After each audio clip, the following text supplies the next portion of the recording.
Não tão recentemente assim foi lançado nos cinemas o filme do Mufasa, que é esse leão falante aqui. Para os mais velhos como eu, ele é conhecido como pai do Simba.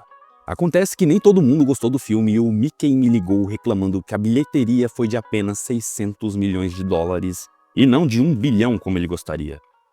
Eu fiquei tocado pela dor dele e resolvi fazer esse vídeo para mostrar como eu faria para criar uma boa história de leões falantes. Eu sou o Carlos Canudo e essa ideia de vídeo veio da minha cabeça mesmo, então sem mais delongas, vamos à nossa história. Antes disso é importante avisar que poderemos ou não ter spoilers, eu explico isso depois. Eu quero começar repassando como é a história de verdade. 1. Mufasa viaja com os pais para Milele, mas o pai e a mãe desaparecem numa enchente. 2. Mufasa se perde e conhece Taka, que na verdade é Scar. 3. Scar pai quer devorar Mufasa, Scar mãe quer adotá-lo. E 4. Eles decidem o que fazer apostando uma corrida. 5. Scar deixa Mufasa ganhar porque ele quer muito um irmão. 6. Mufasa é criado pelas fêmeas e Scar é criado pelos machos. Time skip. 7. A alcateia de Scar é atacada por leões brancos. Mufasa salva todo mundo, mas os leões brancos voltam em maior número. Mufasa e Scar saem em busca de Milele para se salvar. Encontram Sarabi, Rafiki e Zazu. Rola um triângulo amoroso entre Mufasa, Sarabi e Scar. Sarabi prefere Mufasa.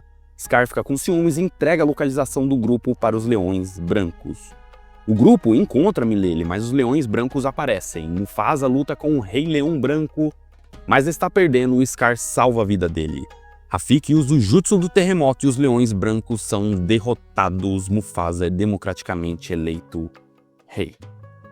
Eu não posso dizer se essa história é boa ou ruim porque eu tenho que confessar, eu não assisti ao filme. Então essa descrição é baseada puramente em resenhas e críticas, mas não fecho o vídeo ainda porque isso não faz a menor diferença, já que eu não vou julgar a qualidade da história. Eu não costumo julgar o que eu não vi. A ideia aqui é mostrar como eu estruturaria essa história, então vamos começar. Se alguém pedir para você escrever uma história sobre leões falantes, haverá um chabilhão de possibilidades para se criar essa história. Mas no nosso caso existe um facilitador, porque nós já sabemos como o protagonista da história vai estar ao final dela.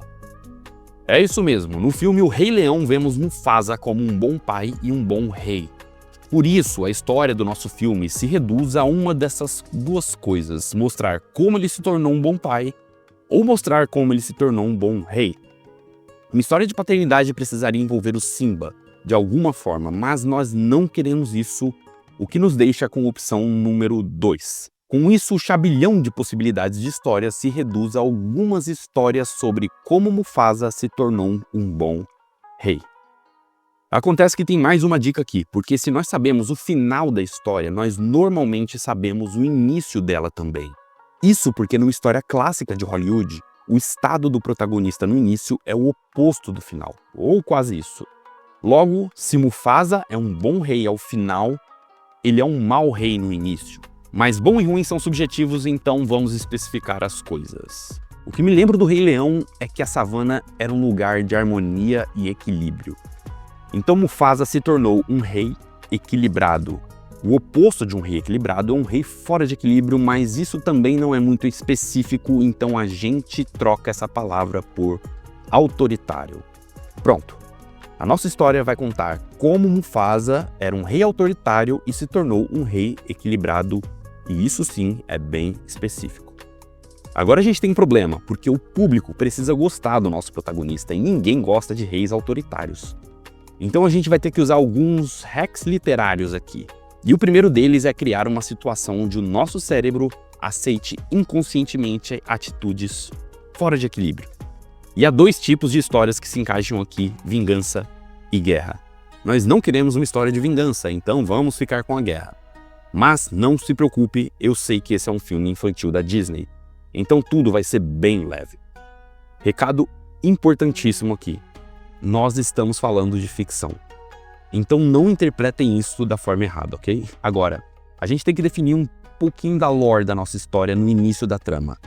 Nessa parte a gente usa a criatividade, então eu usei a minha para criar isso aqui. Os leões governam a savana com patas de ferro. Eles tomam as decisões sobre quais animais devem ocupar cada área e quem pode caçar quem e em qual quantidade. Eles fazem isso pois acham que é o melhor a ser feito. Os leões acreditam ter o direito de governar pois são os mais fortes. E eu coloquei essa frase em azul por um motivo importante e eu vou falar dele algumas vezes durante o vídeo. Por fim, as hienas revoltaram com o regime autoritário dos leões e criaram uma resistência com outros animais e agora o reino está em guerra. O ponto aqui é que nós não podemos falar isso tudo logo de cara no começo do filme porque isso seria um infodump, o que tornaria o nosso filme chatíssimo. Então, esse contexto que a gente criou vai ser apresentado ao longo do filme e agora sim, vamos ao início. Se você acompanha o canal há algum tempo, sabe que a cena inicial de uma história tem duas funções: definir o gênero e o tom da história para o espectador e gerar interesse para que ele queira acompanhar a história até o final. Uma forma de fazer isso é com uma batalha entre leões e hienas. Mas temos um problema aqui. A regra 33 da escrita diz que nós não devemos começar uma história com lutas ou batalhas. Isso porque o leitor ainda não conhece nenhum personagem, o que faz com que ele não se interesse pela pancadaria. Mas, se você parar para pensar, existem boas obras que começam com cenas assim. Por exemplo, Matrix. Isso mostra que existe um jeito de burlar essa regra. E esse jeito é usando técnicas narrativas. Veja bem, esse não é um vídeo sobre técnicas narrativas, e sim sobre estrutura, mas eu vou dar uma palhinha.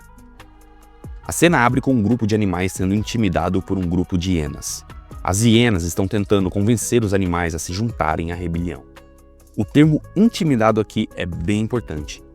Isso porque se eu digo para você que existe um exército rebelde lutando contra a monarquia, você vai automaticamente torcer para os rebeldes. O nosso cérebro tende a torcer pelos mais fracos.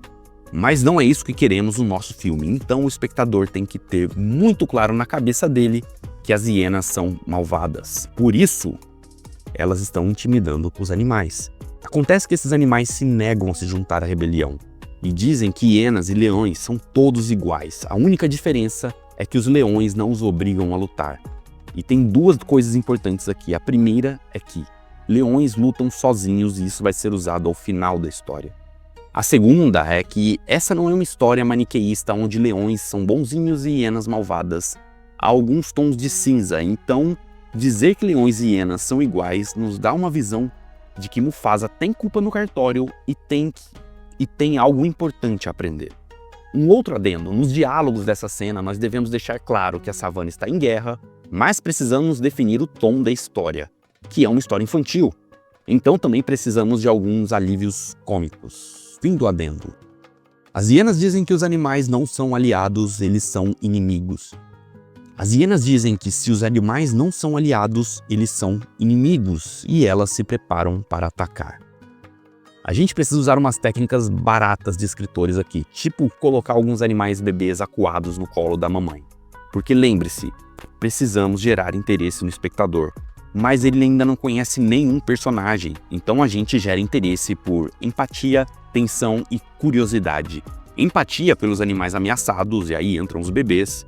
Tensão gerada pelo conflito da situação e curiosidade para entender o que diachos está rolando na savana. Por fim, na iminência do ataque das hienas, os leões aparecem e salvam o dia. E agora sim, depois da batalha, nós vamos para a segunda parte do nosso início, que é quando apresentamos os personagens. Tem algumas formas de fazer isso, então vou citar 3 possíveis cenas que se encaixam no nosso contexto. 1. A cena do Conselho de Guerra, que é onde os líderes dos leões se reúnem para discutir os próximos passos. 2. A comemoração da vitória, onde os leões fazem uma festa para comemorar a recente vitória sobre as hienas. E 3. O dia seguinte, onde os personagens têm conversas mais pessoais um a um. A gente não precisa fazer as 3 cenas, podemos escolher 2 ou até mesmo uma. O importante aqui é apresentar os personagens, o estado atual da savana através dos diálogos. É claro, não de forma expositiva, mas desenvolvendo aos poucos e de forma sutil a relação entre os personagens. Mas ok, quem são esses personagens? Vamos a eles. No núcleo dos leões teremos 3 personagens importantes: Mufasa, Scar e o Tio.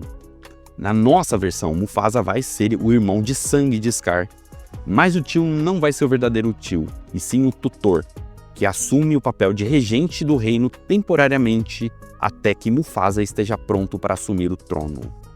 A escolha óbvia para o papel do tio seria o pai de Mufasa, mas ele não aparece no Rei Leão. E como para Mufasa se tornar rei, o pai teria que morrer, eu optei por não usar ele aqui. E isso até daria uma boa história, o pai se sacrificando para salvar a vida do filho e ainda ensinando uma valiosa lição de vida. Mas o problema é que isso é a exata história de O Rei Leão e a gente não quer repetir ela.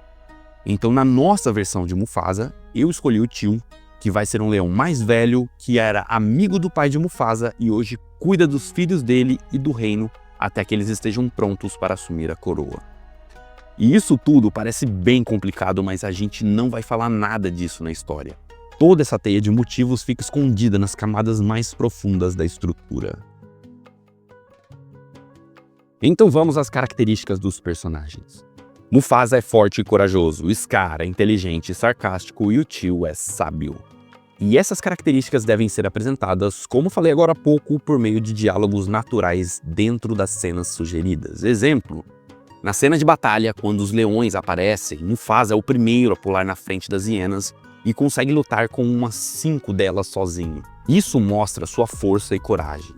Ou numa possível cena da confraternização da vitória, um leão aleatório elogia Mufasa pelo seu ato de coragem, mas ele age de forma humilde e diz que só tiveram sucesso graças ao plano de Scar, a megamente por trás do ataque. Scar, por sua vez, faz um comentário sarcástico do tipo, realmente, o que seriam de vocês sem mim? Todos dão risada e o tio diz que ambos foram muito bem, mas sugere que da próxima vez tenham mais cautela. E já que vocês viram um vídeo sobre arquétipos, vamos a eles. Mufasa é o herói que busca excelência, Scar é o governante que busca controle, ou talvez o mago que busca poder, isso também funcionaria, e o tio é o cuidador.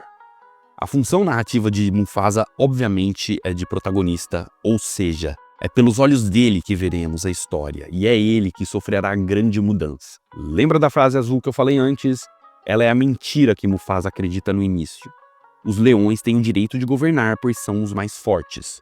No final da trama, Mufasa deve ter uma crença diferente, equilibrada. Já a função narrativa de Scar é reforçar para Mufasa sua crença equivocada. Ou seja, reforçar a mentira. Scar é fraco e covarde, mas deseja controle ou poder. Por isso, ele sempre diz a Mufasa que os leões devem governar, porque ele vê no irmão a forma mais fácil de atingir o seu desejo. Ele reconhece a força e a coragem do irmão e usa isso para que sua família se mantenha no poder. O tio, por sua vez, tem a função de ser uma figura paterna do Mufasa. Lembra que Mufasa se tornou um bom pai? Então, mesmo que a história não seja sobre isso, é bem interessante que nós mostremos qual foi sua referência de paternidade durante o período de amadurecimento. E agora uma pausa rápida só para eu explicar que nada do que a gente está fazendo aqui é por acaso. Nós partimos de um ponto único, o estado final de Mufasa, que definiu o início da história e, consequentemente, a sua jornada. A força antagonista, as hienas, também são baseadas no que já sabemos no universo do Rei Leão. As cenas iniciais são integradas com o resto da história e cada um dos personagens tem uma função específica dentro do arco de desenvolvimento do nosso protagonista. Pode parecer tudo aleatório, mas está tudo conectado. Agora vamos ao resto do primeiro ato. Nosso herói precisa agir e, para isso, algo tem que acontecer. Então o batedor leão informa que há um grande grupo de hienas se movimentando nas redondezas. Mufasa quer atacar, mas o tio quer esperar. O tio diz que uma batalha daquele tamanho pode envolver animais inocentes. Mufasa e o tio discutem novamente. Esse não é um vídeo sobre diálogos, e sim sobre estrutura, mas aqui vai uma palhinha. O diálogo entre os dois tem que ser algo parecido com isso. Mufasa começa. Você vive dizendo que seria um grande líder. Acho que já está na hora de começar a tomar as decisões. Devemos atacar. O tio responde. Você será um grande líder um dia, mas ainda não está pronto. Você está sendo covarde. Eu só estou tentando proteger você e os outros animais da savana. Você não pôde proteger meu pai. Como acha que vai me proteger? O tio, claramente abalado, responde, você ainda não está pronto. Muito longe de Tarantino, eu sei, mas ainda assim, nós apresentamos de forma sutil a relação entre o tio, Mufasa e o seu falecido pai. Então, esse é o tipo de diálogo que deve ser usado para apresentar personagens de forma não expositiva. Agora, o que acontece em seguida é quase óbvio para o seu cérebro. Mufasa é corajoso. Ele acredita que leões são os mais fortes. Ele tá bravo com o tio e tem um bando de hienas passando por ali.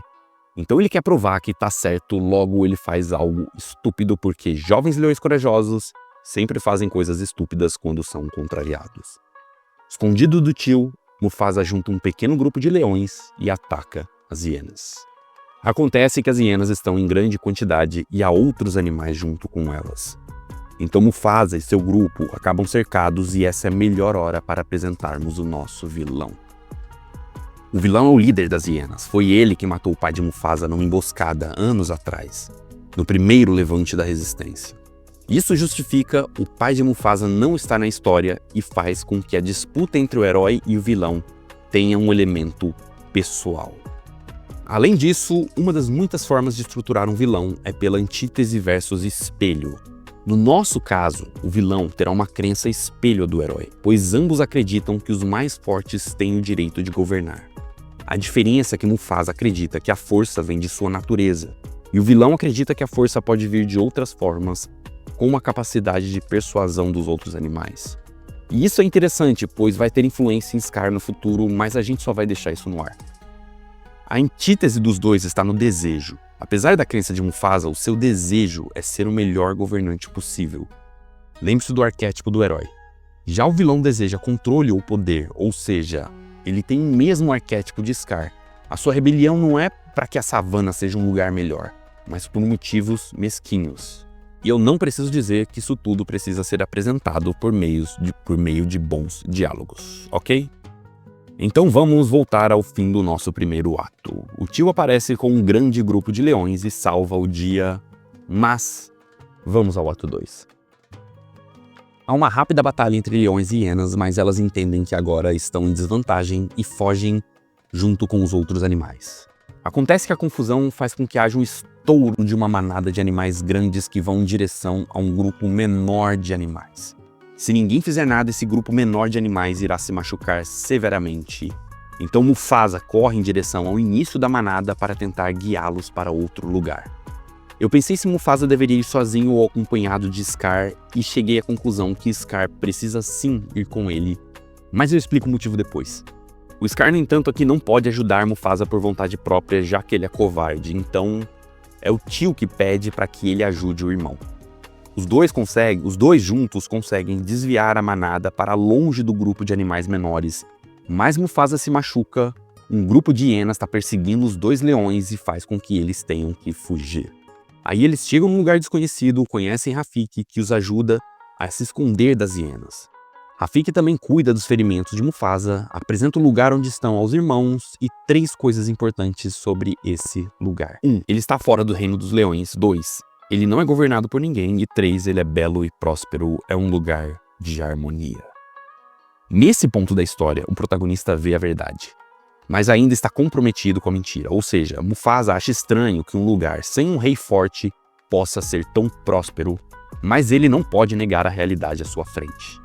A sua crença ainda é que os fortes devem governar, mas ele tem um lampejo da verdade que aprenderá até o final da história. E agora vamos à segunda parte do segundo ato. Talvez você já tenha ouvido falar que o segundo ato é o mais difícil de se escrever. Isso porque o início e o fim da história seguem quase que uma fórmula pronta de estruturação. Mas no segundo ato isso não existe, a única regra é: mostre a jornada de mudança do protagonista. E é aí que muita gente trava, mas eu particularmente acho essa parte a mais legal, porque é onde você pode deixar sua imaginação correr solta. Quer ver? Na nossa história, Mufasa precisa aceitar a verdade, que é mais ou menos isso. Ser o mais forte não qualifica para a liderança e a boa liderança não é autoritária. O ponto é, como a gente faz isso? E é aí que entra a imaginação. As possibilidades são infinitas, mas como essa é uma história infantil e eu posso fazer o que eu quiser, eu optei por futebol na selva. Veja bem, futebol é um dos esportes coletivos mais democráticos que existe. Você pode ser alto, baixo, magro, gordo, rápido, lento, habilidoso ou perna de pau, não importa. Existe uma posição para você em campo. Então na nossa história, Mufasa e Scar não podem voltar para os leões porque eles precisariam passar pelo território das hienas. E isso seria impossível, já que Mufasa está machucado.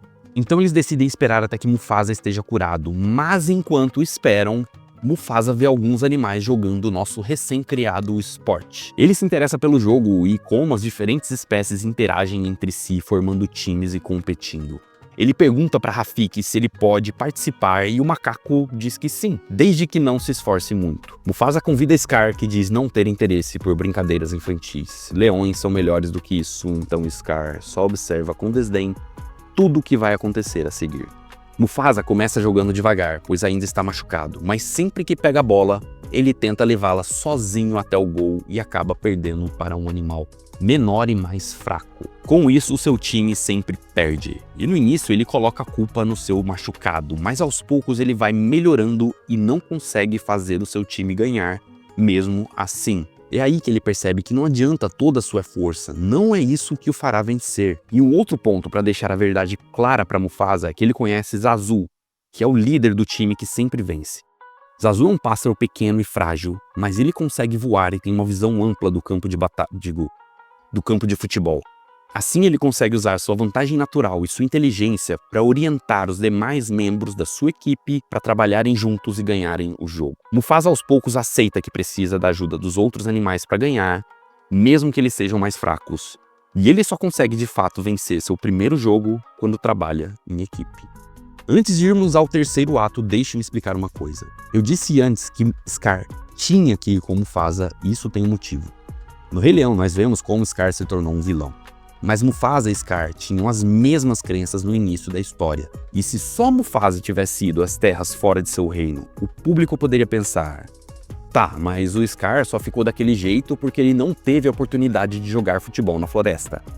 E você pode achar que isso daria camadas ao personagem, mas isso só criaria uma relativização que enfraqueceria tanto Scar quanto Mufasa. E nós não queremos isso. O ponto é, Scar teve as mesmas experiências que Mufasa, ele também teve a oportunidade de enxergar a verdade e mudar, mas ele escolheu ficar na mentira. E agora sim, vamos ao terceiro ato. Mufasa se cura e volta para o reino com Scar e Zazu. Ele se desculpa e se reconcilia com o tio, mas o tio diz que enquanto os irmãos estavam fora, as hienas juntaram mais animais e planejam fazer um ataque em massa no dia seguinte. O tio diz que Mufasa estava certo, que eles tinham que ter atacado antes, por isso o tio dá a Mufasa o direito de liderar a próxima batalha. Lembre-se de uma coisa no início, leões lutam sozinhos. Então nesse ponto Mufasa poderia usar o que aprendeu em sua jornada, mas todos, inclusive Scar, esperam que ele use a força para liderar os leões do jeito que sempre fizeram. Esse é um momento característico da jornada, já que ele mostra o protagonista encurralado entre a verdade e a mentira. E essa também é uma cena espelho, ela traz o contraste com aquela cena do início da história onde Mufasa discute com o tio e ela serve para escancarar a mudança que o protagonista sofreu. E ainda por cima dá ele uma falsa vitória. Antes ele queria estar no comando para atacar as hienas usando sua força e coragem, mas agora não tem tanta certeza assim de que isso é a coisa certa a se fazer. Esse vídeo já tá quase um documentário, então vou ter que acelerar as coisas. No dia seguinte, os leões estão preparados para a batalha final e observam a chegada das hienas. Elas estão acompanhadas de muitos animais. Mufasa percebe que os leões não vão conseguir ganhar. Ele então pede que alguns leões convoquem outros animais para lutar. Scar diz que isso é um absurdo, que não precisam deles, afinal leões lutam sozinhos. Já o tio fica preocupado com o bem-estar dos outros animais. Ele diz que não é certo obrigá-los a lutar. Mufasa diz que os leões precisam de ajuda, que sozinhos perderão, e diz que apenas quem quiser irá lutar. Todos estão relutantes, mas aceitam as ordens de Mufasa, já que agora ele está no comando. Mufasa, no entanto, fica na Pride Rock com um grupo de leões para defender a posição. A batalha começa, os leões estão perdendo quando finalmente os outros animais chegam para ajudar. Mufasa pede ajuda de Zazu para coordenar toda a batalha. Mesmo em menor número, Mufasa usa tudo o que aprendeu no campo de futebol sobre a importância da cooperação e de usar as habilidades naturais de diferentes animais para ganhar. E isso acaba mudando o rumo da batalha. Os leões agora estão ganhando. Mufasa encurrala o líder das hienas no topo da Pride Rock, onde todos os animais podem vê-los. Ele está prestes a desferir o golpe final no vilão, em frente a toda a savana, mas Mufasa precisa negar a mentira e abraçar a verdade. Ele não pode agir baseado apenas em sua força e guiado pela vingança. ele precisa ser um bom rei. E já que estamos falando sobre leões que nada mais são do que gatos grandes, vou deixar a indicação deste livro, Salve o Gato, que não tem nada a ver com o mundo dos felinos, mas sim com a criação e estruturação de roteiros. Se você comprar pelo link que eu vou deixar aqui embaixo, você me paga um café, contribui com o canal e ainda vai aprender a fazer exatamente o que estamos fazendo aqui. Escrever boas histórias, seja para um livro, quadrinho, mangá ou fanfic do Rei Leão. Agora, de volta ao filme. Mufasa poupa o vilão. Nesse momento, ele precisa ser confrontado novamente pela mentira. O tio lembra que a hiena matou seu pai, e Scar diz que ele deve mostrar a todos que leões são os mais fortes. Até o próprio vilão diz para Mufasa acabar logo com aquilo, afinal leões sempre agem daquela forma, mas Mufasa não dá ouvidos a eles e faz o que acha certo. Ele dá um rugido no topo da Pride Rock e diz que a guerra acabou. Todos olham para ele. Podemos ver os animais derrotados com medo em suas faces, mas Mufasa diz que estão todos perdoados. Ele diz que as coisas serão diferentes, que os leões ainda governarão, mas que todos os animais terão liberdade para viver suas vidas da forma que acharem melhor. Os leões, a partir dali, irão apenas garantir a paz e a harmonia na savana. E o povo comemora. Mufasa se vira para o leão derrotado, que pergunta o que será das hienas. Mufasa responde que são bem-vindas, desde que respeitem as novas regras. Nunca, responde a hiena. Então, Mufasa responde, vocês estão banidas. Ele indica um lugar fora dos limites do reino, um lugar belo e próspero. As hienas podem ir para lá. Talvez aprendam a lição que ele mesmo aprendeu. O líder das hienas, desconfiado, pergunta, e como saberei que você não nos atacará? Você não saberá, Mufasa responde. O vilão derrotado aceita que deve partir, mas não sem antes dizer, isso que você propôs aos animais nunca vai dar certo. E essa fala tem um gosto especial ao espectador, porque ele sabe que 1. Vai dar certo, pois a savana é um lugar próspero e harmonioso no Rei Leão. 2. As hienas foram banidas para um lugar bom, mas vão transformá-la num cemitério de elefantes, provando que a sua crença está errada. E 3. O vilão está completamente derrotado. Uma derrota física e moral, bem melhor do que se uma pedra caísse em cima dele. As hienas vão embora, os animais comemoram, time skip de um dia, a savana observa a comemoração de Mufasa como legítimo rei. Zoom out e o filme termina com um ciclo sem fim tocando ao fundo, BAM! $1 bilhão. Recado final agora, imagine que esse quadrado roxo é o equivalente a estruturar uma história. Você precisa de uma única pessoa algumas horas, talvez dias. Esse quadrado azul é o equivalente a escrever um roteiro. Também pode ser feito por uma pessoa, mas são necessárias algumas semanas ou talvez meses. Já esse quadrado laranja é o equivalente a produzir um filme. Você precisa de muita gente e anos de trabalho. Então, não ache que ter uma boa estrutura de história garante que o filme vai ficar bom, porque muita coisa pode dar errado no caminho. Mas não subestime a importância do quadrado roxo, porque se você errar logo no início, dificilmente terá um bom filme. Espero que tenha ajudado. Tchau!